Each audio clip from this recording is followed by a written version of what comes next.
வரும் அடிமுறை பயிற்சி என்ற தற்காப்பு கலையில் உடற்பயிற்சிகளை பெற்று சென்ற 3 வகுப்புகளில் நான் சொல்லிக் கொண்டிருந்தேன். அதைத் தொடர்ந்து இந்த வகுப்பிலும் சில உடற்பயிற்சிகளை நான் உங்களுடன் பகிர்ந்து கொள்ள ஆசைப்படுகிறேன். என்னுடைய 2 மாணவர்கள் இங்கே வருகை புரிந்திருக்கின்றார்கள். அவர்கள் அந்த உடற்பயிற்சிகளை செய்து காண்பிப்பார்கள். உடற்பயிற்சி செய்து உடல் ஊக்கம் நன்றாக இருந்தால்தான் இந்த தற்காப்பு கலையில் நாம் சிறப்பாக செயல்பட முடியும். எனவே உடற்பயிற்சி செய்வது உடலுக்கு, புத்தகங்களை படிப்பது மனதிற்குன்னு சொல்லுவாங்க. எனவே உடல் ஆரோக்கியமாக உறுதியாக இருப்பதற்கு ஒரே வழி இந்த உடற்பயிற்சி தான். இந்த உடற்பயிற்சியை கடைசி மூச்சு இருப்பது வரையில் நாம் செய்து கொண்டே இருக்க வேண்டும். இதில் எந்த சோர்வோ சுணக்கமோ ஏற்படவே கூடாது. நல்ல உற்சாகத்தோடு இந்த உடற்பயிற்சிகளை செய்தால் நம்முடைய மனசும் உடலும் ஆரோக்கியம் வரும். உடலில் எந்த நோய்கள் வருவதற்கு வாய்ப்பே கிடையாது. அதன் அடிப்படையில் என்னுடைய மாணவர்கள் இந்த 2 உடற்பயிற்சிகளை செய்து காட்டுவார்கள். அதனுடைய பலன்களையும் அதை எவ்வாறு பயன்படுத்துவது என்பதை நான் உங்களுக்கு சொல்லித்தர இருக்கிறேன். Finger pull-ups. அந்த விரல்களை தரையில் ஊன்றி இந்த புல்லப்ஸை செய்ய வேண்டும். 1 2 3 4 5. ஓகே.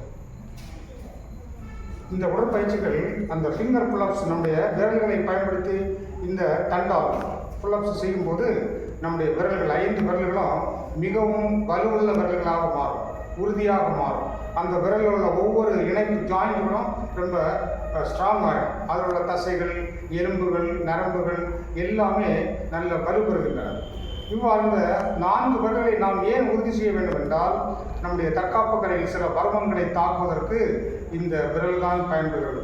எடுத்துக்காட்டாக தும்மிக்காலம் என்ற ஒரு பயங்கரமான ஒரு வர்மத்தை தாக்குவதற்கு நாம் இந்த விரலை தான் பயன்படுத்துகிறோம்.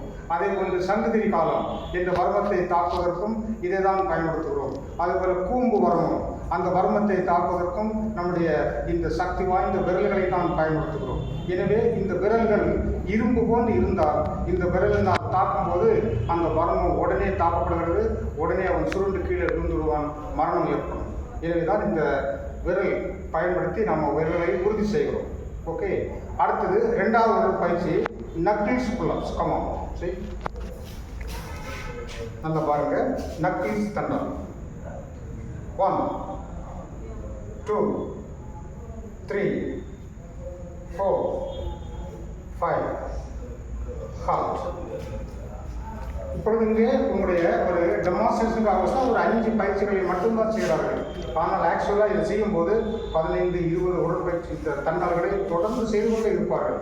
இதனால் அவருடைய உடல், அந்த உறுப்புகள், அதை செய்யக்கூடிய எல்லா உறுப்புகளும் வலுப்பெறுகின்றன. இந்த நக்கிள்ஸை செய்யும்போது நீங்கள் பாருங்கள், இந்த விரல்கள் செய்யக்கூடிய இந்த மணிக்கட்டுடைய கீழ்ப்பகுதி பார்த்தீங்களா, இந்த பகுதிகள் மிகவும் ஸ்ட்ராங்காக. எனவே இந்த பகுதியை உறுதி செய்வதற்கு தான் நாம் இந்த நக்கிள்ஸ் தண்டாலை செய்கிறோம்.